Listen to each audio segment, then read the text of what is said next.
Jim White, a totally dominant weekend as he won his first U.S. national title. The crew with good reason to celebrate. Did they ever work all weekend long? And now it's the kid against the veteran Kenny Bernstein, the kid, rookie Pat Austin. But Pat Austin has this man in his corner, quiet, studious Lee Beard, no better crew chief in all of drag racing. The only thing Pat may not have on his side is fatigue, because understand, throughout the day, Pat Austin has been running 2 cars. There's a shot on the pits earlier. There you see the top fuel dragster that he's new in. Across the way, his alcohol funny car. Now, Pat Austin, just moments ago, was in the final round of that category, up against Vinnie Bartone over in the far lane. As he had been all day, Pat was sharp on the tree and out-muscled his opponent to the far end. 6:01.233. Those are great alcohol funny car times. Now, Austin crawled out of the car at the end of the racetrack, was greeted by a crew member with a golf cart, and they raced back to the starting line to get in the dragster. How difficult, Don Garlits, to go from one to the other. Oh, Steve, you have no idea how difficult that is. I take my hat off to that young man to be able to get from a totally different reacting and driving car and then into a fuel dragster. Understand, in the alcohol funny car, you have 2. Oh, Pat Austin on the burnout has exploded the motor. It looks like he backpedaled it. The engine was a little too high. He stepped back on it. It went lean, and he's out of the race. Lee Beard absolutely destroyed. He had put a brand new supercharger on that engine, as Don said. Maybe a little inexperience for Pat Austin, and you can understand why. His first weekend in the car. And Pat has been very candid about how difficult it has been for him to do the burnouts in the top fuel car, especially after getting out of the alcohol car where it's so easy. His father, Walt, I think right now feeling more for Pat and Lee Beard than he does himself. But for Kenny Bernstein, well, it's a tempered elation. He wins the U.S. Nationals on a single run.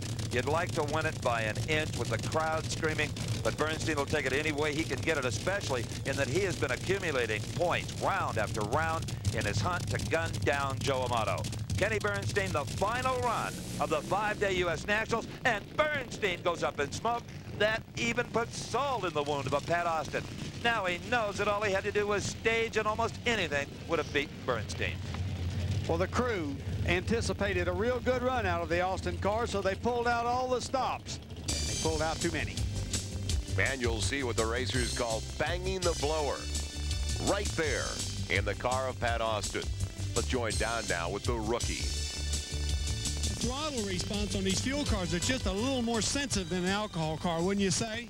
It's incredible. It's the hardest thing about driving one of these nitro cars. And, I mean, I feel bad for the team because that was obviously driver error. I mean, it's either open or it's closed, it seems like, and I was getting a handle on it, and it just seemed like the tires hooked up a little harder than I should have. I mean, I should have maybe hit it a little harder to start or got more water in the tires or something. I don't know what's going on, but... Well, let me tell you something. Take it from an old pro. You did one hell of a job today anyway. Coming from you, that means a lot. Thank you. All right, Don, and it really was an incredible weekend for Pat Austin and the entire crew, considering the emotions that were involved. Let's go to Steve now with the winner. Kenny, I don't care how you do it. Few men can say I've won Indy in top fuel and funny car. I hear you, Steve. It's great. The horseshoe must be with us this weekend, I tell you. Not enough bad luck this year and last year. That's true, but you make your own. But we got a break there. Austin's car broke, and we smoked the tires going for it. And, you know, I wanted to do this one for Ormsby. I wanted to win this one for him, and I didn't know him well, but what I saw and what I knew, I liked a whole lot. So a big weekend for Kenny Bernstein as he made a huge move in the point standings, gaining ground in second place on Joe Amato. It's been a sensational weekend at Indianapolis Raceway Park, a big one for Kenny Bernstein. For Steve Evans and Don Garlits, I'm Joel Myers. Thank you for joining us at the U.S. Nationals. This has been NBC's Sports World, and today it was brought to you by Budweiser, the king of beers, who reminds you friends know when to say when. By Craftsman Tools, only at Sears, the home of America's craftsmen. By Castrol, engineered for today's smaller cars. And by Ford Motorcraft. Get the peace of mind of doing it right with the right parts. Motorcraft quality parts.